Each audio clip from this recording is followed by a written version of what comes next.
When I first found out I was pregnant, what made me think that I was pregnant, I thought I had food poisoning. I actually went to the hospital and asked the doctors for some D5.5 and some Zofran just to calm my stomach because I had been thrown up for a few days.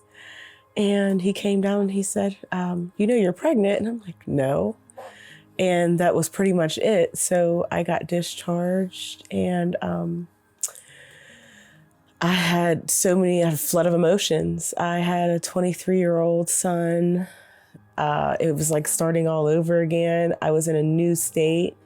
None of my family is here. I have one friend that's here and I call her my young, wild and free friend. She's just like out and about and enjoying life. And I was just kind of like, man, what am I going to do? So of course, the first thing, I talked about with friends and stuff, and it was just like, maybe you should consider having an abortion. And at that point, it's where I kind of found myself like, what do I do now? Well, after I found out I was pregnant at the hospital, they really didn't say or do too much. So I went home and I found CareNet by searching for ultrasound information, and because I had no idea how far along I was pregnant, I typed in ultrasound information because I was under the impression that in the state of Florida, abortion was illegal up to a certain point, and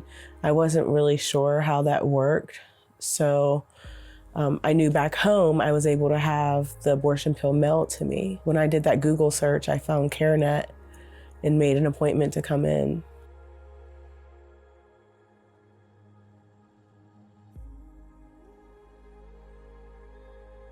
My first impression when I came in was, it was like a weight was kind of lifted off of me. I met with, I believe her name is Diane, and the baby's father was here with me at the time, and I was offered an ultrasound. So she made an appointment. I came back for the ultrasound and it solidified that I was going to keep he looked like a nacho chip at the time. The girl kept trying to get all these little angles and he was just in there fluttering. And I was only about 7 weeks. He wasn't even 6 weeks, I think at that time, 6.5 weeks. He was just this little potato chip and you could see that little heart in there moving, and that was kind of like, okay, well, I'm just gonna hold on and see what God has in store for me. My thought processes after having this ultrasound were anxious. I was overwhelmed. I was happy. It was more than happy, it was elated. I was definitely just like filled with a flood of emotions because I knew that I was gonna try to take on this journey that was set in front of me, and I had to trust that it was going to be okay. And the day that I came into CareNet, I met Pastor Kevin, and he lured me in. I tell everybody that. He goes, oh, we have this really small church. It's so small and quaint right down the road from here. You should come one Sunday. And soon after I found out I was pregnant, my son's father ended up becoming incarcerated. He had some charges facing back home. So he had to go back home like a week after. And I was just like so on the fence, like, now what do I do? Am I going to keep this baby? What do I do? What do I do? What do I do? And I cried the whole night. And I woke up that next morning and I texted him and I asked what the address was to that little church. This was February 2nd. So it was almost a full month since I met him. And I came into Grace Emanuel, and it was the first Sunday of the month. The sermon that day was the sanctity of life. And I felt like Pastor Sam when he was preaching everything. It was like every single person, first off, in this huge church, not this little itsy bitsy church. In this big church, I feel like everybody disappeared. And it was just him and I there. And he was just speaking through God. Like he was just telling me everything that God was telling me that day. And I pulled off from there and I pulled over right down the road at the gas station and I just cried and I told him I trusted him and I was here for the ride. So many things transpired over the duration of my pregnancy. It was a short-lived pregnancy because I ended up having Baylo at 24 weeks. I didn't have a place to live.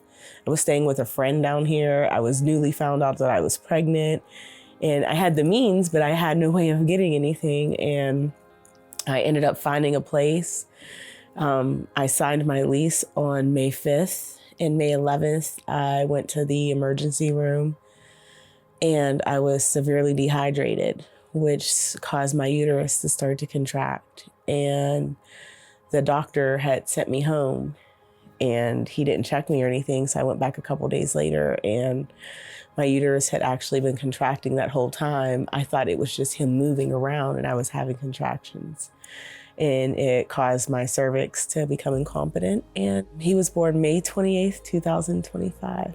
When Baylo was born, I was petrified. I felt guilty, felt scared. I thought I did something to let God down, and I questioned my faith a lot. I came to church that Sunday and I just cried and cried and cried, and some of the sisters at the church had prayed for me. They stuck with me along the ride. I can remember repeating, I'm Baylo's mom. God chose me to be his mom, and he just kept, they kept pushing that in my head and pushing that in my head. I went to the hospital.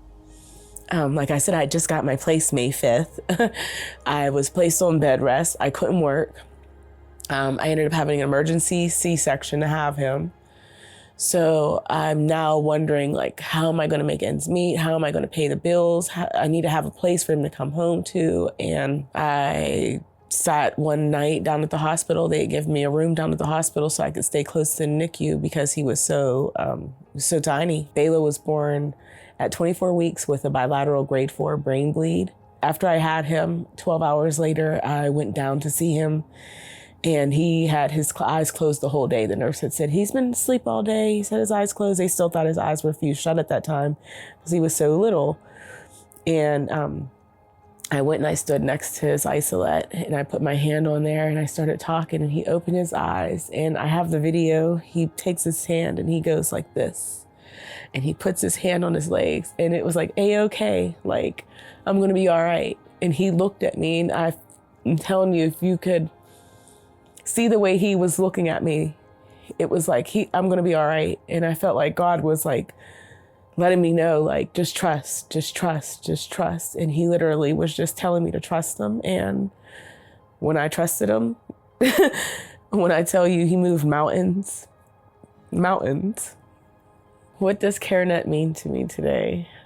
Today, CareNet, I found a family with them. I was in a new state by myself with nobody here. And in the hardest time that I've ever had in my life, they were, and they've continued to be there. Sue, she's awesomely great. She's always calling, checking on me. Maria, she's amazing. Pastor Kevin and Robin, when I tell you they showed up to the hospital, I don't know how they beat me to the hospital before the ambulance picked me up from the hospital and got me to the next hospital. We pulled in the ambulance bay and they were standing outside of the hospital waiting for me. Victoria, she was amazing. She was right there by my side. And CareNet became a family that I didn't know I needed. This is he's now 14 pound. His name is Baylo Barham. Say hello. He is amazing.